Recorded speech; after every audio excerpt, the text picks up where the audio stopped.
Hello and welcome to all my dear students. Dear students, आज हम atomic structure का lecture number 4 लेके आए हैं। प्रीवियस लेक्चर में हम डिस्कस किए थे बोर्स एटॉमिक मॉडल के बारे में। उसके पहले डिस्कस किए थे रदरफोर्ड्स एटॉमिक मॉडल के बारे में। रदरफोर्ड का न्यूक्लियर मॉडल, वो मुख्य रूप से न्यूक्लियस की बात उसमें किया गया था, उसको चर्चा किए हुए थे हम। और उससे पहले हम इंट्रोडक्शन देखे थे, एटम क्या होता है, डाल्टन्स का एटॉमिक थ्योरी।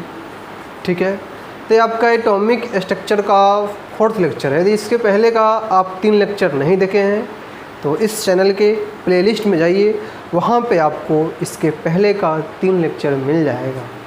ठीक है, यदि आप आज के लेक्चर में हम जो डिस्कस करने वाले हैं एटॉमिक स्पेक्ट्रम, यदि आप एटॉमिक स्पेक्ट्रम जो पढ़ना चाहते हैं सिर्फ, तो कम से कम आप बोर्स एटॉमिक मॉडल को पढ़ के आइए, जो कि इसका लिंक आपको डिस्क्रिप्शन में भी मिल जाएगा और प्लेलिस्ट में जाकर वहाँ से बोर्स एटॉमिक मॉडल आप पढ़ सकते हैं। तो आइए हम जो बात करने वाले हैं आज के लेक्चर में, वह होगा आपका एटॉमिक स्पेक्ट्रम। क्या होगा? Atomic spectrum. ठीक है, इसी एटॉमिक स्पेक्ट्रम को हम हिंदी में लिखते हैं परमाणु स्पेक्ट्रम। परमाणु स्पेक्ट्रम, स्पेक्ट्रम को स्पेक्ट्रम ही लिखा जाता है। क्या होता है स्पेक्ट्रम, समझेंगे हम लोग बात को। ये स्टूडेंट्स, यहाँ पे हाइड्रोजन एटम को ही हम लोग लेकर चलेंगे, hydrogen atom, hydrogen like species को। तो उस पर उससे जो स्पेक्ट्रम क्रिएट होता है ना, तो कई बार हम इसी को हाइड्रोजन स्पेक्ट्रम के भी फॉर्म में ले लेते हैं, हाइड्रोजन स्पेक्ट्रम। ठीक है,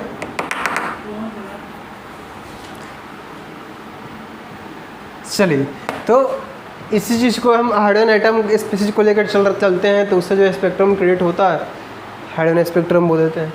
सवाल ये रहा कि क्या है यह, बात समझे, क्या है आखिर स्पेक्ट्रम क्या है। देखिए, समझिएगा बात को। अब हम क्या कहना चाह रहे हैं, देखो, जो हमारा वाइट लाइट होता है ना, जो जिसको हम हिंदी में कहते हैं श्वेत प्रकाश, क्या बोलते हैं उसको हिंदी में? श्वेत प्रकाश।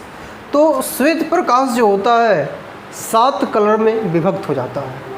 ठीक है, और 7 कलर में जो विभक्त होता है वह एक बैंड पे होता है। जैसे कि मान लीजिए कि आपका प्रिज्म है, ठीक है, मान लीजिए इससे जो सनलाइट आई, यहाँ से 7 कलर में विभक्त हो जाता है।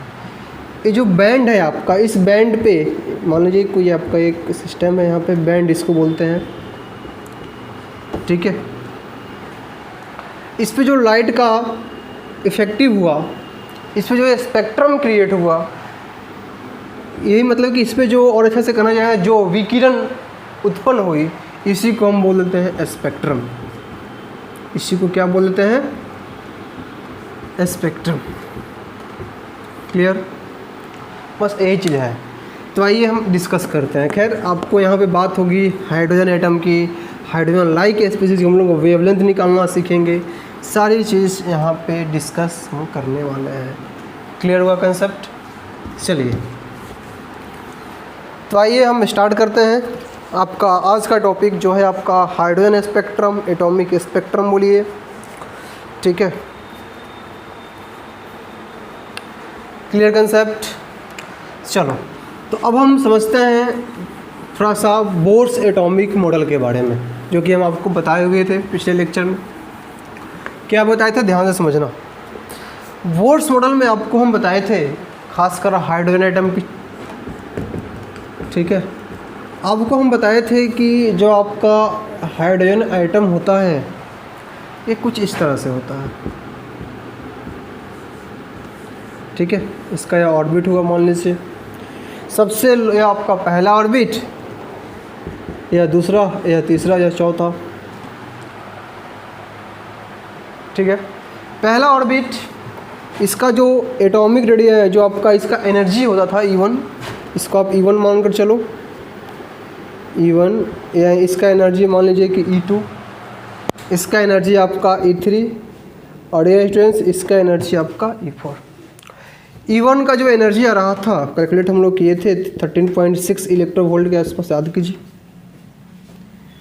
ठीक है, नहीं कैलकुलेट किए थे, याद करो। En इज इक्वल टू, आपको फार्मूला भी आपको बताए थे, -13.6 इंटू Z² अपॉन N² और इलेक्ट्रोवोल्ट, यही बताया था ना आपको, देखो, ठीक है। चलिए, तो जेड यहाँ पे एटॉमिक नंबर, एन आपका नंबर ऑफ ऑर्बिट, तो 13.6। ठीक उसी तरह से यदि हम आगे वाली ऑर्बिट की चर्चा करें तो वहाँ पे एनर्जी इक्वल टू 2 यूज करते थे और वहाँ पे आता 13.4 इलेक्ट्रोवोल्ट। ठीक उसी तरह से यदि हम तीसरा ऑर्बिट की बात करें तो हमारे पास निकल के आ रहा था -1.51 इलेक्ट्रोवोल्ट के आसपास, और चौथा ऑर्बिट का -0.85 इलेक्ट्रोवोल्ट। ठीक है, तो आपको एक बार और आपको according to Bohr's atomic model में आपको समझाए थे, याद कीजिए, बोर्स अकॉर्डिंग टू बोर्स, क्या, ध्यान दीजिए, कोई भी ध्यान से समझना, इलेक्ट्रॉन जो होता है ना, किसी भी एटम का जो इलेक्ट्रॉन होता है, इलेक्ट्रॉन जो होता है हमेशा क्या होता है, इलेक्ट्रॉन हमेशा लोएस्ट एनर्जी में रहना चाहता है, लोएस्ट एनर्जी में रहना चाहता है। देखो, इलेक्ट्रॉन दुनिया का कोई भी चीज़ लोएस्ट एनर्जी में ही रहना पसंद करता है। आपसे कहें हम कि आपका यहाँ पे 13.6, 3.4, 1.5, 0.84, इस समय सबसे लोएस्ट एनर्जी कौन है, तो सिंपल आपको 13.6। फिर आपका कहें कि सबसे हाईएस्ट, तो यहाँ पे 0.84, और चले जाओगे तो सबसे हाईएस्ट 0, चूँकि अब बढ़ते जाएगा ना 4, 5 इन्फिनाइट तक, जब आप एनर्जी इक्वल टू इन्फिनाइट ले लोगे तो 0 आ जाता था, जो मैक्सिमम एनर्जी था, आपको बताए थे हम वहाँ पर। तो इलेक्ट्रॉन जो होता है हमेशा लोएस्ट एनर्जी में रहना चाहता है, बोर्ड साहब ने भी बोला था, ठीक है। मान लीजिए कि आप इसको थोड़ा सा हीट दे रहे हैं, ठीक है, आप इसको थोड़ा सा हीट कर रहे हो, गर्म कर रहे हो, तो समझना ध्यान से, मेन इसमें समझना है सारी चीज़ों को। जब आप हीट करोगे क्या करोगे, जब इसको आप हीट करोगे तो हीट करने का मतलब क्या होगा कि यह जो स्पीसीज है, ये जो आपका आइटम है, यह एनर्जी को क्या करेगा, ग्रहण करेगा। हीट करेगा तो क्या करेगा, एनर्जी को ग्रहण करेगा, और एनर्जी को ग्रहण करके, हीट यानी कि हीट करने का मतलब क्या हुआ कि वो एनर्जी के फॉर्म में इसको ग्रहण किया, और ग्रहण करने के बाद वह क्या हुआ, वो जो है लोअर एनर्जी से कहाँ जंप कर जाएगा, हायर में जंप कर जाएगा। लोअर एनर्जी से कहाँ जंप कर जाएगा, हायर में जंप कर जाएगा। जबकि इलेक्ट्रॉन जो होता है हमेशा लोएस्ट एनर्जी में रहना चाहता है। ये सिंपल सोचो, मान लेते हैं कि आपको हम कहीं पे छत पे, कहीं पे कॉर्नर पे आपको खड़ा कर दें ताकि आप उसे नीचे देखो ऊपर में, और आप यहाँ पे ग्राउंड पे बैठकर अपना काम कर रहे हो। आप बताओ कि आप कहाँ पे अच्छा फील करोगे, जहाँ बैठे हो, रिलैक्स हो, वहाँ पे जब आपको डर रहेगा कहीं गिर गए तो ये हो जाएगा, तो वहाँ पे आपका एनर्जी हाईएस्ट हो गई है। ये कुछ ऐसा हो ताकि हम नीचे चले जाएं, वहाँ पे एनर्जी जो है आपका हाईएस्ट है, और यहाँ पे आप स्टेबल, रिलैक्स हो, लो एनर्जी है। आप बात समझ रहे हो ना, यहाँ पे वही है। जब हम इलेक्ट्रॉन को हीट करेंगे तो इलेक्ट्रॉन तो जंप करके ऊपर चला जाएगा, लेकिन वह ऊपर रहना नहीं चाहेगा, फिर से वह क्या होगा, रिसाइड बैक, फिर से वह बैक आ जाएगा, और बैक होगा फिर से वह ग्राउंड स्टेट में रहना चाहेगा। यानी कि यहाँ पर लिखना चाहते हो, लिख लो कि जब आइटम का इलेक्ट्रॉन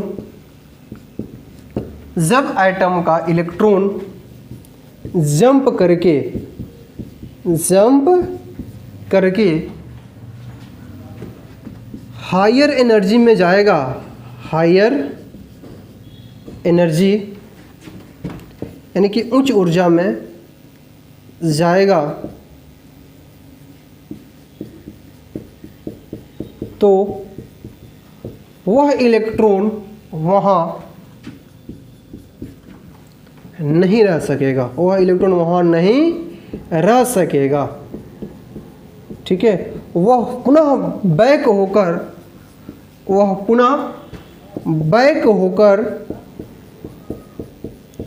लोअर एनर्जी में, निम्न ऊर्जा में, लोअर एनर्जी में आना चाहेगा, लोअर एनर्जी में आना चाहेगा, ठीक है, और लोअर एनर्जी में आना चाहेगा तो कुछ, सोचो कि जब लोअर एनर्जी में आएगा तो क्या होगा, एनर्जी रिलीज करेगा, तो कुछ एनर्जी लॉस करेगा, कुछ एनर्जी क्या करेगा, लॉस करेगा।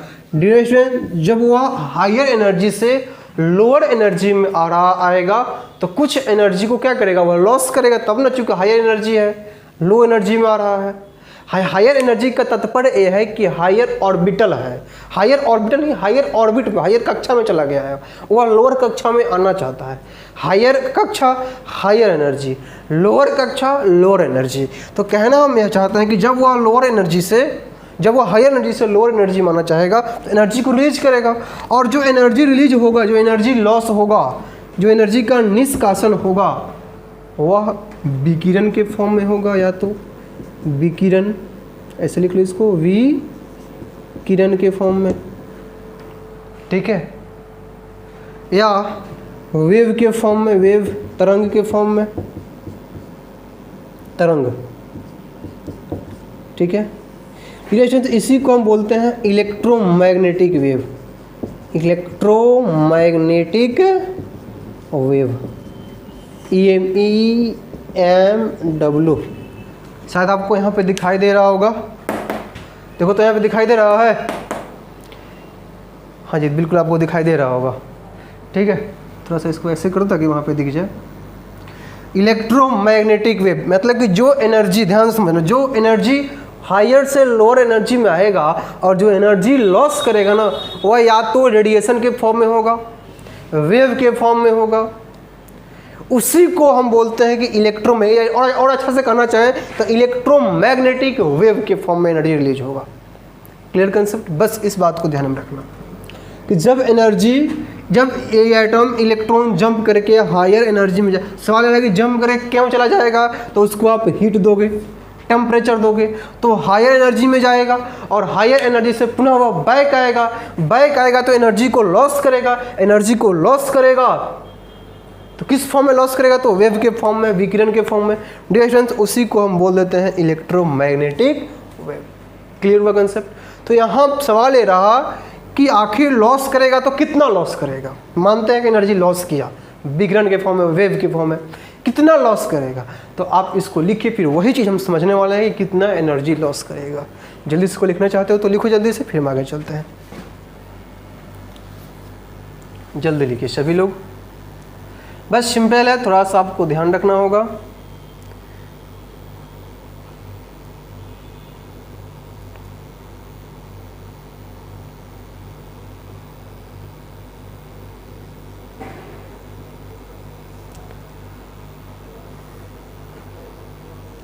क्लियर?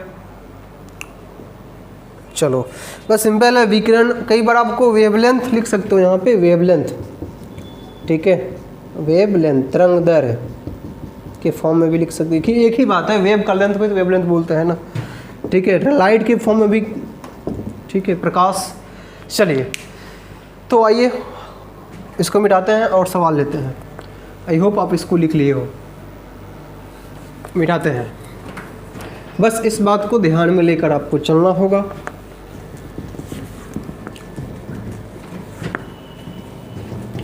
बस इतना दिमाग में रखो ना, क्या कि जो आपका एनर्जी है, क्या है एनर्जी, जो आपका एनर्जी है, जो हायर एनर्जी से जो आपका इलेक्ट्रॉन है वह हिट करने के बाद हायर एनर्जी में गया है, हायर एनर्जी से लोअर एनर्जी में जब आएगा वह, चूँकि हमेशा कोई भी स्पीसीज हो वह लोअर एनर्जी में भी रहना चाहता है, तो जब लोअर एनर्जी में क्यों, चूँकि वो वहाँ पे वो स्टेबल है, और ऐसा करते वक्त तो कुछ वह वेवलेंथ, कुछ वेव को रिलीज करेगा, कुछ विकिरण को, जो एनर्जी जिस फॉर्म में रिलीज करेगा उसी को इलेक्ट्रोमैग्नेटिक वेव बोलते हैं। तो हम यहाँ पे सवाल आपसे पूछें कितना लॉस करें, तो काम करते हैं, एक सवाल लेते हैं, फिर वहाँ से सारी चीज़ क्लियर हो जाएगा। तो ध्यान दो, सवाल है, क्वेश्चन लिख लेते हैं। हाइड्रोजन एटम के लिए, या ऐसे लिख लो, हाइड्रोजन एटम का इलेक्ट्रॉन, हाइड्रोजन एटम का इलेक्ट्रॉन, सिंपली क्योंकि यहाँ पे जो देखो जो बोर्स एटॉमिक मॉडल है ना वह आपका हाइड्रोजन एटम पे ही बेस्ड है, ठीक है। चलिए, तो हाइड्रोजन एटम का इलेक्ट्रॉन दूसरे कक्षा से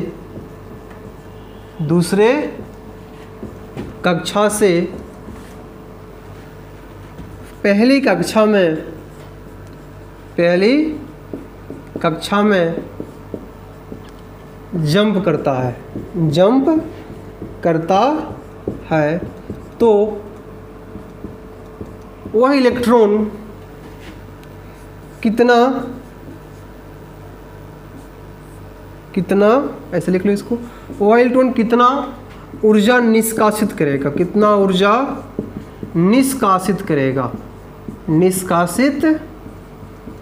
करेगा तथा उसका वेवलेंथ कितना होगा, यानी कि तरंग दैर्ध्य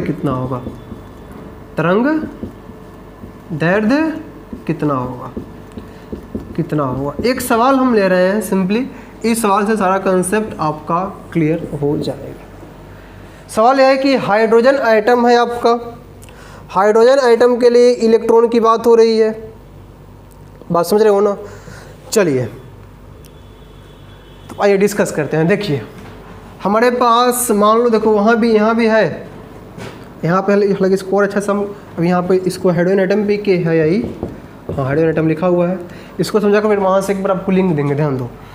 मान लो कि हमारे पास यह आइटम है, हाइड्रोजन का आइटम है, यह मान लीजिए कि आपका पहली ऑर्बिट है, ये दूसरी ऑर्बिट है।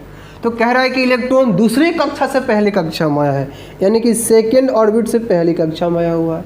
तो कह रहा है कितना एनर्जी को निष्कासित करेगा। तो डेल्टा ई हम निकाल सकते हैं, देखो तो डेल्टा ई कितना एनर्जी को निष्कासित करेगा, यानी कि डेल्टा ई यानी कि ई। यदि हम क्या करें, हायर एनर्जी में से ई हाई माइनस ई लो, हाई एनर्जी में से लो एनर्जी को घटा दें तो हमको पता चल जाएगा ना कितना एनर्जी को वो लॉस किया है, बोलो नहीं पता चल जाएगा। यदि हम हायर एनर्जी हमारे पास जितना है और लोअर एनर्जी जितना हमारे पास आया, तो यदि हम उस दोनों को माइनस कर दें तो क्या हमको पता नहीं चल जाएगा, सोचिए।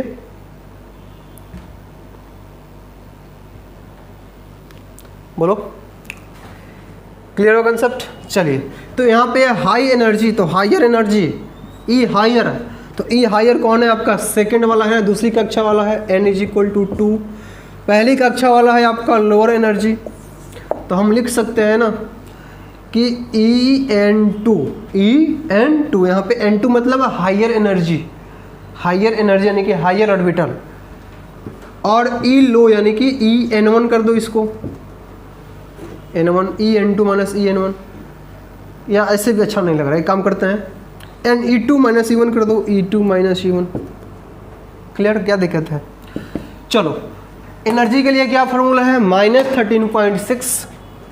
-13.6 इंटू जेड स्क्वायर और बट्टा N square, -13.6 into Z square बट्टा एन स्क्वायर। डियर स्टूडेंट्स यहाँ पे E2 है, तो E2 यानी कि सेकेंड ऑर्बिट की बात हो रही है, तो -13.6 इंटू जेड हाइड्रोजन है तो 1 का स्क्वायर, और यह आपका n है तो n इज इक्वल टू यानी कि सेकेंड ऑर्बिट।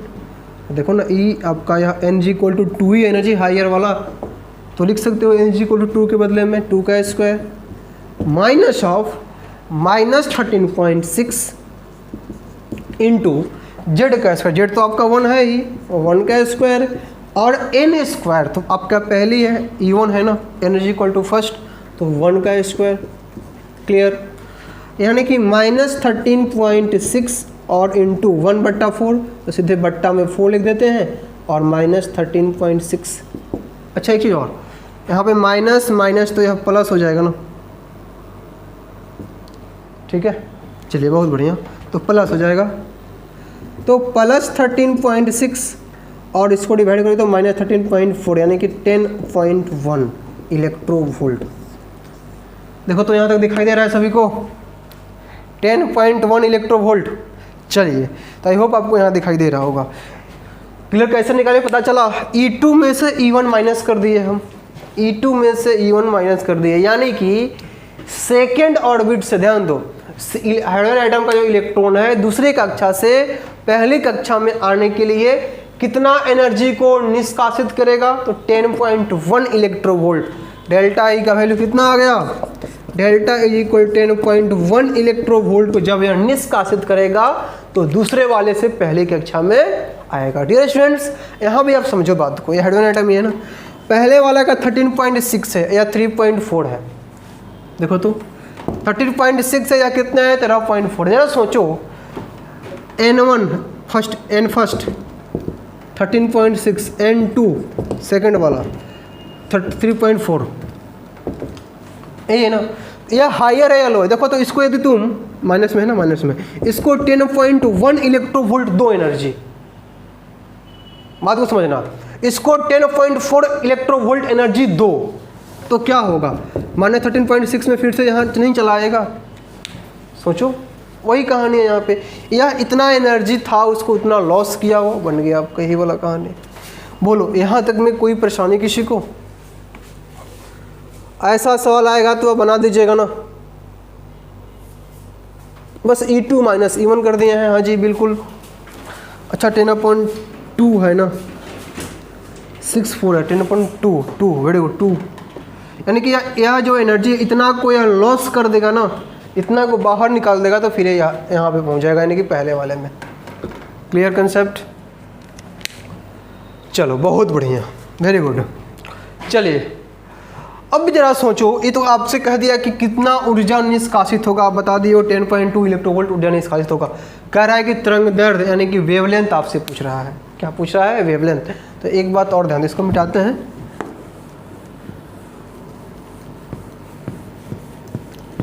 वेवलेंथ आपसे पूछा जा रहा है, ध्यान दो। तो तरंग दैर्ध्य को इंग्लिश में क्या बोलते हैं? वेवलेंथ।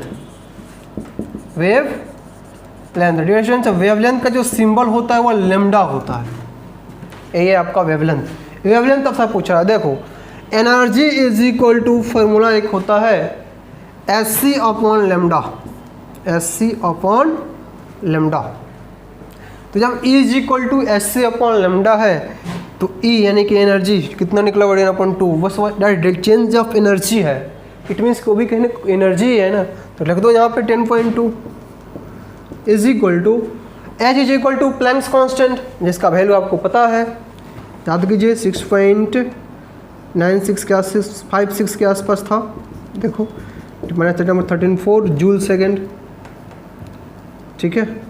और इनटू सी क्या है आपका? C is equal to velocity of light, C is equal to velocity of light, जो कितना होता है 3 × 10⁸ और बटा लेमडा।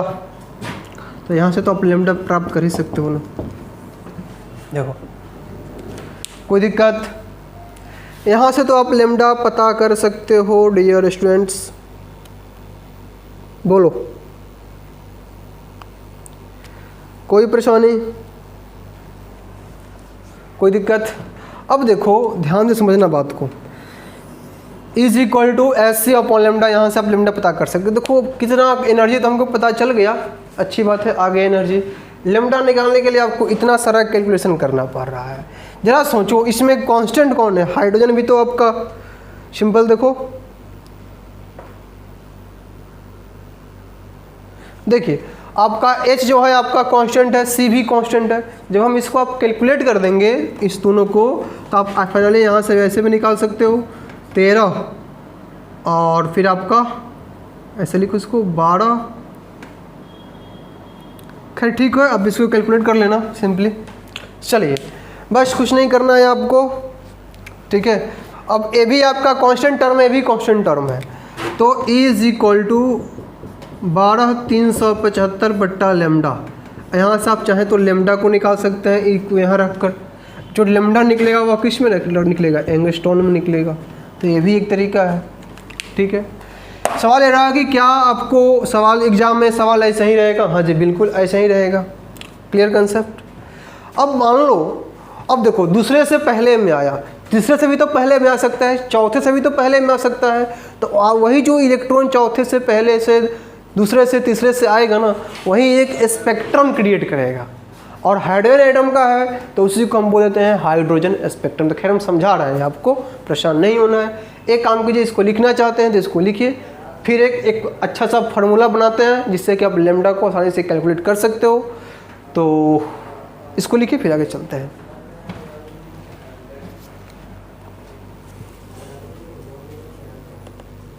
चलिए, आई होप आप इस चीज़ को लिख लिए हो। इसको मिटाते हैं अब।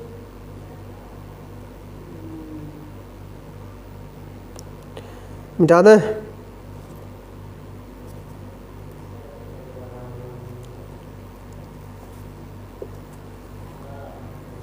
चलो मिटाते हैं।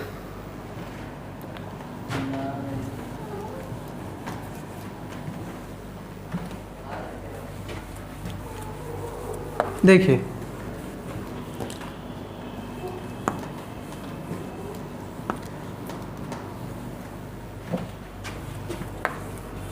यहाँ से एक फार्मूला क्रिएट होगा, ध्यान से समझना इस फार्मूला को।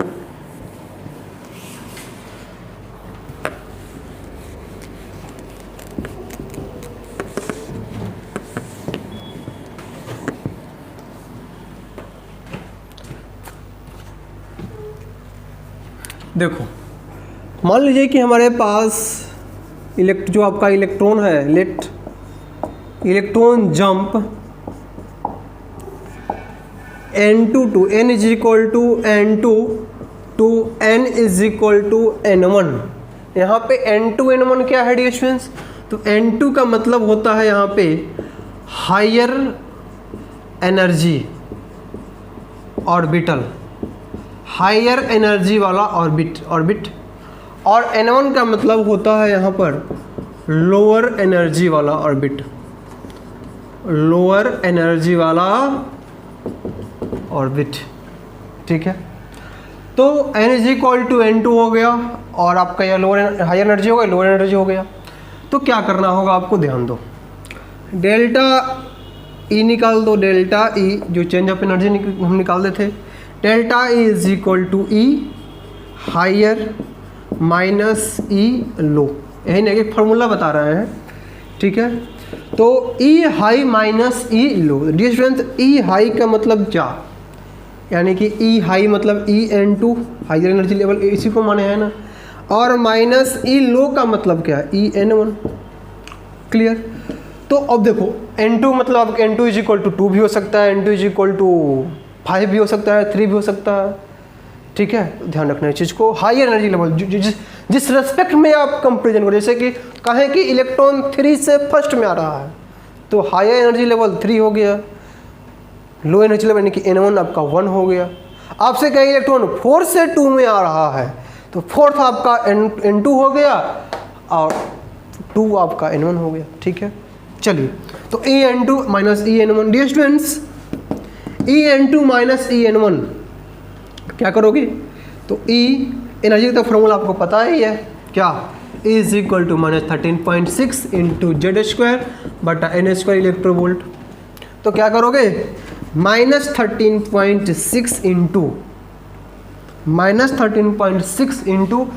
जेड स्क्वायर और बट्टा n2 का स्क्वायर, क्योंकि n2 है ना, n is equal to n2 है, माइनस ऑफ en1 यानी कि माइनस 13.6 बट्टा क्या, ध्यान दो, इंटू जेड का स्क्वायर और बट्टा आपका n1 का स्क्वायर। Clear concept? अब जरा सोचो, माइनस 13.6 इंटू जेड का स्क्वायर और n2 का स्क्वायर और वह प्लस है, प्लस माइनस माइनस क्या हो जाएगा, प्लस 13.6 और इंटू जेड का स्क्वायर और बट्टा n1 का square. Clear my dear students? देखो, तो इसमें यह और यह कॉमन है, जेड भी कॉमन है, ए भी कॉमन है, यानी कि ये काम करते हैं, इसको सीधे delta E is equal to common निकालो, दोनों में से इसको इधर भेज देते हैं, इसको कॉमन निकालते हैं सिंपली। तो 13.6 इंटू जेड स्क्वायर जब आप कॉमन निकालोगे तो आपके पास जो रिजल्टेंट आएगा वह क्या होगा डियर स्टूडेंट्स, ध्यान दो, n1 यानी कि 1 बट्टा n1 का स्क्वायर माइनस 1 बट्टा n2 का स्क्वायर। देखो, तो यही आएगा ना, बोलो। अरे इसको हम इसको हटा दिए, इसको इधर से इधर कर दिए, क्या दिक्कत है? बोलो आप इसको चीज़ को लिख सकते हो ना, कोई परेशानी किसी को, कोई दिक्कत? चलिए बहुत बढ़िया, क्लियर कंसेप्ट। चलिए डेल्टा एनर्जी का तो फार्मूला आप लोग जानते ही हो, इज इक्वल टू क्या, एच सी अपॉन लेमडा। तो एक काम करो, रख दो यहाँ पे एच सी, हमको लेमडा निकालना है ना। देखो अब सिंपली डेल्टा ई पूछा जाए तो आप यहाँ से इसको मेंशन कर दो, लेकिन थोड़ा सा लेमडा भी निकालते हैं हम। देखो अब जो इसके पहले वाला क्वेश्चन किए थे ना, उसमें सिंपली आप ऐसे भी कर दोगे तो आंसर आ जाएगा आपका वही चीज़, तो आपका डेल्टा ई निकल जाएगा सिंपली। लेकिन अब हमको लेमडा भी निकालना है, तो H C upon lambda is equal to 13.6 into Z square 1/n1 का स्क्वायर माइनस 1/n2 का स्क्वायर। ये भी एक आपका फार्मूला ही है नो डाउट, डेल्टा ई निकालने का। लेकिन हमको लेमडा का भी निकालने के लिए हम आगे बढ़ रहे हैं। एक काम करते हैं, क्या एस सी बटा लेमडा से डिवाइड कर देते हैं। क्या कर देते हैं, एस सी बटा लेमडा से डिवाइड कर देते हैं। डिविजन ध्यान दो, डिवाइड एंड मल्टीपल दोनों कर देते हैं। जरा सोचो, जब आप एस सी अपॉन लेमडा से इधर आप मल्टीप्लाई कर दोगे और डिवाइड कर दोगे, ठीक है। इधर जब आप मल्टीप्लाई करोगे डिवाइड करोगे तब तो कैंसिल हो जाएगा। इधर भी ध्यान दो, इधर से इधर ये भी कैंसिल हो जाएगा।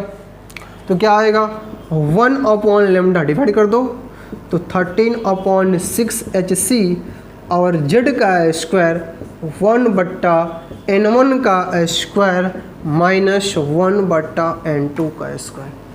बोलो यहाँ तक में किसी को कोई परेशानी, कोई दिक्कत? कर सकते हो ना, कोई परेशानी किसी को नहीं? देखो सिंपल है ना जी, क्लियर। यहाँ से आप लेमडा निकाल सकते हैं। अब देखिए समझिए बात को, इसको मिटाते हैं। देखो समझो, ये जो आपका 1/लेमडा, चूँकि जगह नहीं है हमारे पास इसलिए इसको मिटाना पड़ा। 1/लेमडा जो आपका 13.6 और एस सी है ना, ध्यान दो 13.6 बट्टा जो एस सी है डियर स्टूडेंट्स, इसी भी कांस्टेंट टर्म है ना, ये तो कांस्टेंट है। एच बी आपका प्लेन्स कांस्टेंट और कांस्टेंट ही है। सी आपका वेलोसिटी ऑफ लाइट ये भी कांस्टेंट है। तो इसको सिंपली हम लिखते हैं आर। क्या लिखते हैं, आर बताते हैं। तो 1/लेमडा is equal to R Z square 1/n1 का स्क्वायर माइनस 1/n2 का स्क्वायर। तो यहाँ पे आर क्या है, बुक में आप देखते हो ऐसे ही वाला formula, R is equal to होता है Rydberg constant. Rydberg constant, Rydberg एक नेम है वैज्ञानिक। उन्होंने कहा कि जब 13.6 आपका कांस्टेंट ही है, एच आपका प्लैंक्स कांस्टेंट ही है और आपका सी वेलोसिटी ऑफ लाइट ये भी आपका कांस्टेंट ही है, तो क्यों ना इसका वैल्यू को मेंशन किया जाए। बोलो, तो जैसे इसका वैल्यू मेंशन किया गया तो डियर स्टूडेंट यह आपका निकल के आया 1.09 इंटू 10⁻⁷ पर मीटर, और इसी को बोल दिया गया यह रेडबर्ग कांस्टेंट हुआ। बात समझ रहे हो ना। बस इसी के बदले में, आर के बदले में यही बस आप लिख सकते हो कि आर इज इक्वल 13.6 बटा एस सी। तो आपको 1/लेमडा निकालना हो, आर का वैल्यू रखो, जो जेड पूछा है उसको रखो, लेमडा भी आपका निकल जाएगा। अब 1/लेमडा है, देखो 1/लेमडा है ना, अब कहीं की लेमडा निकालो, तो लेमडा जब निकालोगे तो इसको भी पलटना पड़ेगा, ऊपर 1/r करना पड़ेगा। तो एक बात और ध्यान में रखना, 1/r इज इक्वल टू होता है 911 एंगस्ट्रॉम।